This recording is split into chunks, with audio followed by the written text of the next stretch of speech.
Welcome to my channel, History of Whisper. Today's story will take you deep into the heart of pride, discipline, and the kind of quiet power that never needs to shout its name. It's a story about judgment, about assumptions, and about one woman whose silence carried more weight than any rank could show. The morning sun rose over the naval base, painting the runways in gold. The air was thick with jet fuel, and the sharp sounds of orders shouted across the field. It was training day for one of the most elite air units in the country. The pilots were tense and proud, getting ready for a combined operation drill. Lieutenant Mark Andrews adjusted his aviator glasses as he walked toward the hangar. He had just been promoted and felt like the sky itself bowed to him. Today was special. A new officer was supposed to observe their training session, and he wanted everything to look perfect. As he entered the hangar, his attention was caught by a woman standing near the flight deck, clipboard in hand, wearing a simple Navy uniform with no visible insignia. She looked calm but focused. Her hair was tied back tightly, her posture firm yet relaxed. To Mark, she looked like another logistics staff, maybe someone from administration assigned to oversee paperwork. He frowned, slightly irritated. "Hey, you're not supposed to be here, ma'am. This area is for active personnel only," he said sharply, his tone dripping with authority. The woman turned her eyes calm and steady. "I'm exactly where I need to be, Lieutenant," she replied in a composed voice.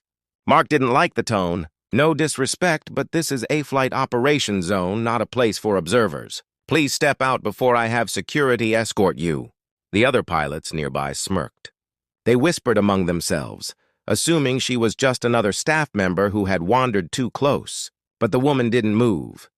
She simply looked at Mark for a long moment, as if weighing him, and then without a word turned and walked out of the hangar. Mark exhaled proudly, thinking he had done the right thing.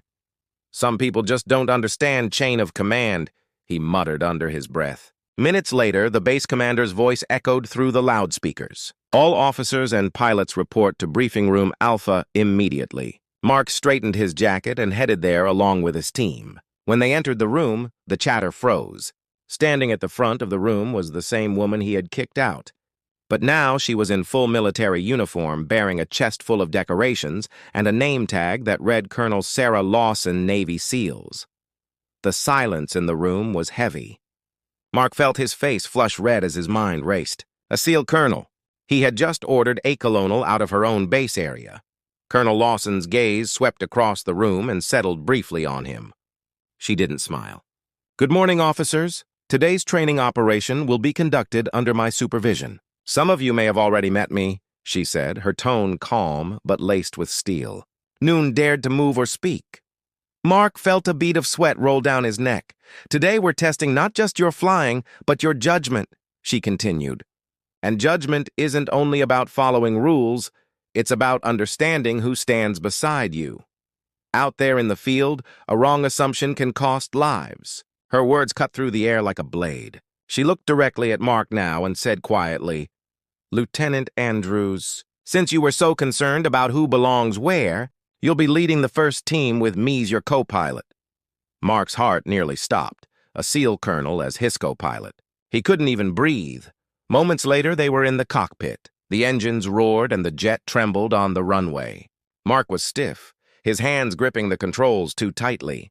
He could feel her calm presence beside him. "Relax, Lieutenant," she said softly. "A plane only listens when the pilot isn't trying to fight it." He nodded, his throat dry. The jet shot down the runway and soared into the sky, slicing through clouds like a knife.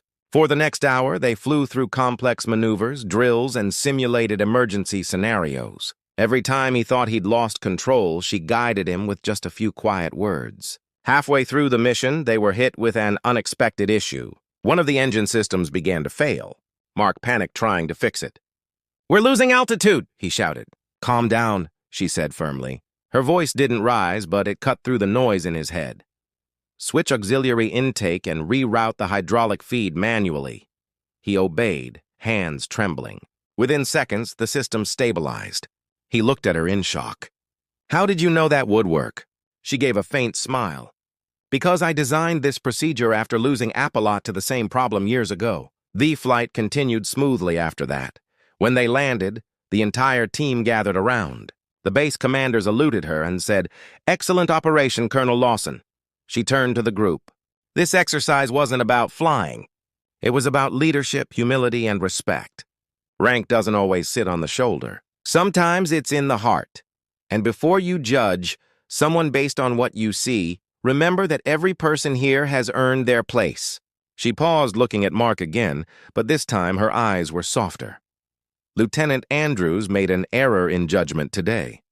But he also took responsibility and showed courage under pressure. That's what matters in this uniform. Mark swallowed hard. He stepped forward and saluted. Ma'am, I'm sorry for the way I spoke earlier. I judged you before I even knew your name. Cher returned the salute and said quietly, Apology accepted, Lieutenant. Learn from it. Never assume silence means weakness. As the briefing ended, Mark stood outside the hangar, watching her walk away. The sun was setting now, painting the sky in deep orange hues. Half felt humbled, but also inspired. For the first time, he understood that true power doesn't need to shout. It moves quietly with confidence born from years of sacrifice. Later that evening, Mark went back to the training deck alone. The base was quiet. The hum of the night filled the air. He sat on the wing of his jet looking at the stars and thinking about the woman who had taught him more in one day than years of service ever had. Colonel Lawson, meanwhile, sat in her small office looking at an old photograph. It showed her younger self standing beside her team in the desert, all smiles and dust and courage. Several faces in that photo were no longer alive. She closed her eyes and whispered softly, For them is still serve. The next morning, the pilots assembled again. When Colonel Lawson entered this time, every man and woman stood at attention with respect in their eyes. She didn't need to remind them who she was. They already knew. She began the day with a short speech. Wefley not for glory, but for those who can't anymore. Remember that. Let that guide you when fear tries to take control. From that day on, the unit changed. The arrogance faded, replaced by quiet pride and teamwork. And Lieutenant Mark Andrews carried Hurlison everywhere he went. Years later, when he himself became a commander, he would often tell new recruits, never judge by appearance. The person you underestimate today might be the one who saves your life tomorrow. And every time he said those words, he could still see her standing there calm, steady, unshaken. The woman he once thought was just staff, but who turned out to be the kind of leader legends are built from. So next time you meet someone who seems ordinary, remember this story. Because greatness often hides in silence, in humility, and in those who never need to say who they are to prove their worth. Thank you for watching. If this story touched your heart, don't forget to like, comment, and subscribe for more true and emotional stories here on States of History, where every story reminds us of the courage that lives quietly among us.